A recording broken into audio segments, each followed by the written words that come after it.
डिप्लोमेसीज़ पे थोड़ा बुक्स पढ़ा, इंटरव्यू का फिर देखा कि कैसे तैयारी करते हैं, जो पिछले टॉपर सब थे उनका वीडियो देखा यूट्यूब पे। तो उसके लिए मतलब कॉन्फिडेंस तो था कि हो जाएगा, लेकिन इतना अच्छा रैंक आएगा उसका एक्सपेक्टेशंस नहीं था। इतना भी 100% कॉन्फिडेंस नहीं हो सकते कि अच्छा ही रैंक आएगा, क्योंकि सबको फर्स्ट प्रेफरेंस चाहिए होता है IAS IFS या IPS। फिर मेंस के बाद थोड़ा रिलैक्स, क्योंकि 1 साल लगातार प्रिपरेशन कर रहे थे, तो मेंस के बाद 1 महीना रिलैक्स किया। अकेले में मैं ज़्यादा प्रोडक्टिव होता हूँ, तो मुझे लगा कि बाहर जाने, दिल्ली में मुझे रिसोर्सेज और गाइडेंस मिलेंगे अच्छा, तो मैं दिल्ली चला गया। बाहर रहकर भी मैं अकेले ही रहा।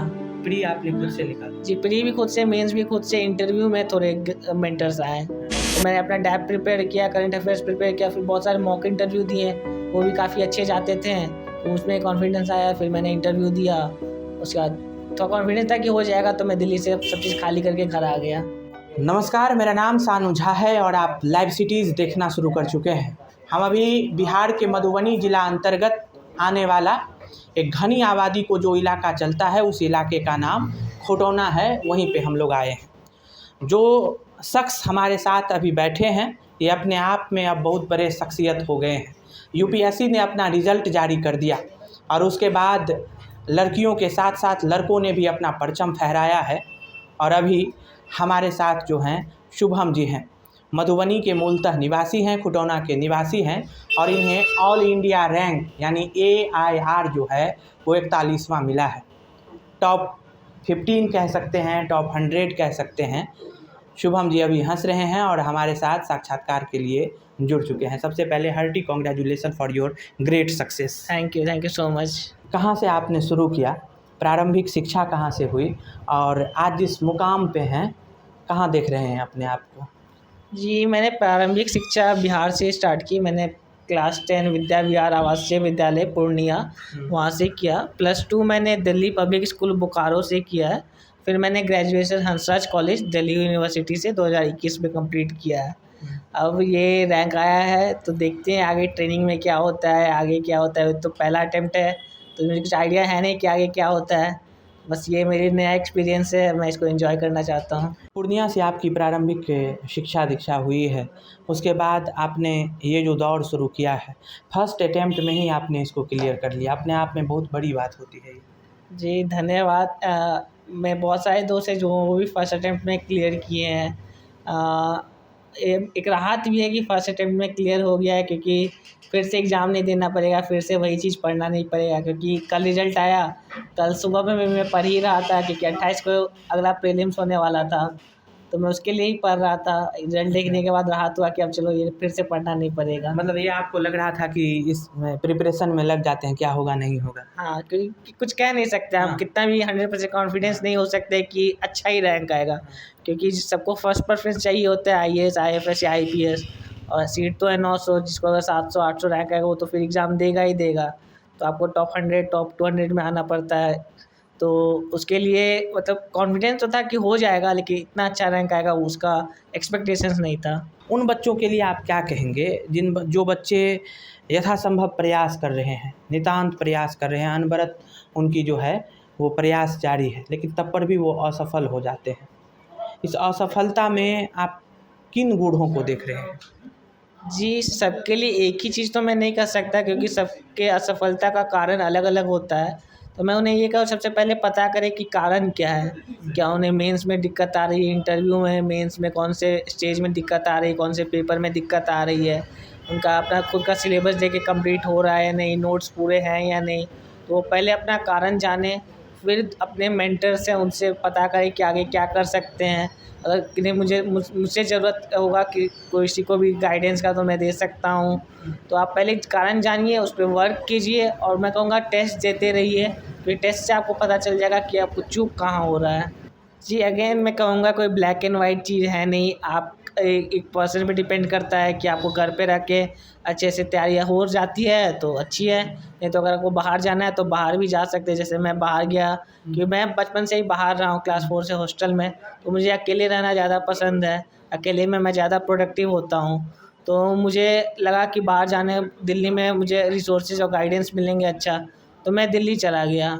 और काफ़ी मेरे दोस्त हैं दिल्ली में जो दिल्ली से तैयारी कर रहे हैं, काफ़ी है जो घर से भी तैयारी कर रहे हैं।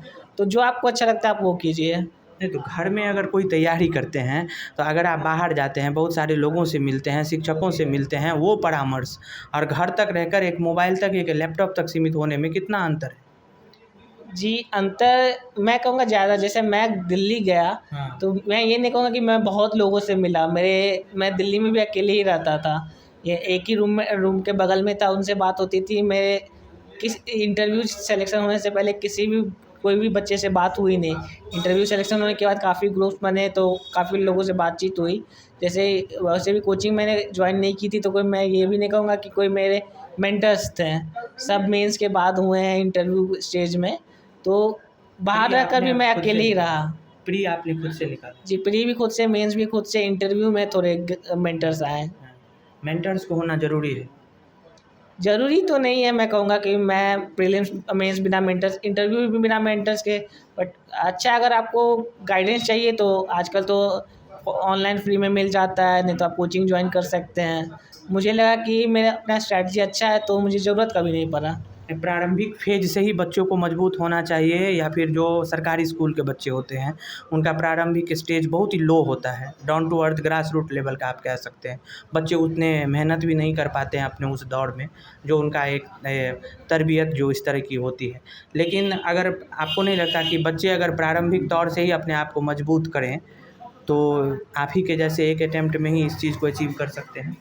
जी, प्रारंभिक शिक्षा तो बहुत इम्पोर्टेंट हो जाती है। फाउंडेशनल लिटरेसी एंड न्यूमरेसी तो सबको आना चाहिए, सरकार भी ये प्रयत्न कर रही है। तो हाँ, प्रारंभिक शिक्षा इम्पोर्टेंट है, लेकिन आप थोड़े पिछड़ भी जाएँ तो आगे मैनेज कर सकते हैं। तो आप सबके पेरेंट्स को भी चाहिए कि अच्छे से अच्छे शिक्षा दें अपने बच्चे को, प्रारंभिक शिक्षा ख़ास करके। और आगे जाके आजकल बहुत अपॉर्चुनिटी है, ज़रूरी नहीं है यूपीएससी में ही जाना। 3 फेजेस होते हैं इसके, प्री, मेंस, उसके बाद इंटरव्यू। इन तमाम फेज़ को आपने किस तरीके से जो है वो इनके साथ अपना तारुफ किया है? जी, जैसे मेरा प्रीलिम्स था 5 जून 2022 को, जिसकी तैयारी मैंने 1 साल पहले जून 2021 में स्टार्ट कर दी थी।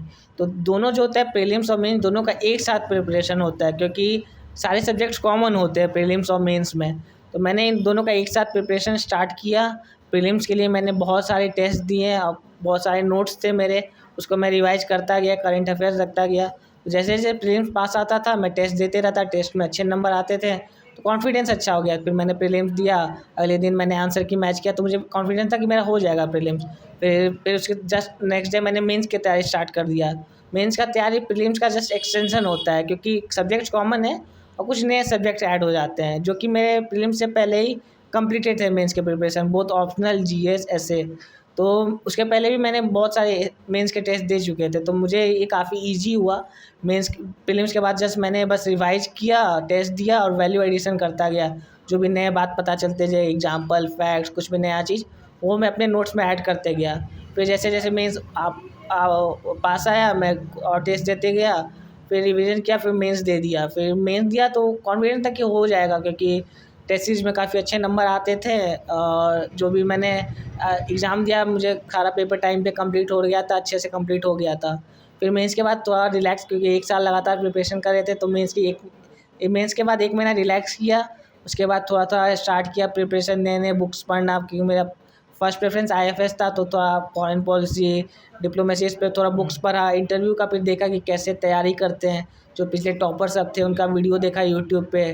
फिर उनका फिर अपना स्ट्रैटेजी बनाया कि चलो इंटरव्यू कैसे होगा। फिर रिजल्ट आया था तो इंटरव्यू का प्रिपरेशन में आप दिल्ली चले गए थे या नहीं, मतलब होता है ना मॉक टेस्ट इस तरह का, जी वो मैं कहाँ पे आपने किया? जी मैंने इंटरव्यू की प्रिपरेशन के लिए दिल्ली गया था। फिर मैंने बहुत सारे मॉक इंटरव्यू दिए थे, बहुत कोचिंग्स के वगैरह। तो इस पे नॉर्मल इंटरव्यू डैप पे ही होता है, करंट अफेयर्स पे। तो मैंने अपना डैप प्रिपेयर किया, करंट अफेयर्स प्रिपेयर किया, फिर बहुत सारे मॉक इंटरव्यू दिए, वो भी काफ़ी अच्छे जाते थे, तो उसमें कॉन्फिडेंस आया। फिर मैंने इंटरव्यू दिया, उसके बाद थोड़ा कॉन्फिडेंस था कि हो जाएगा, तो मैं दिल्ली से सब चीज़ खाली करके घर आ गया। जी, उत्साह तो बहुत है, कभी ऐसा देखा नहीं है इतने लोग घर में आए, कि हमारा छोटा परिवार है। हम आपके पिताजी क्या करते हैं? जी, मेरे पिताजी प्रिंसिपल हैं लौका कन्या मध्य विद्यालय में, अच्छा। और मेरी मदर हाउसवाइफ है। हाँ। तो काफ़ी हर्ष का माहौल है। जी, काफ़ी हर्ष का माहौल है।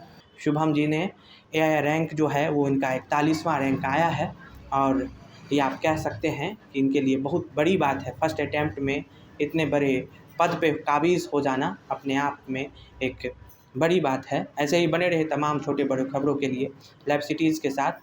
नमस्कार, धन्यवाद।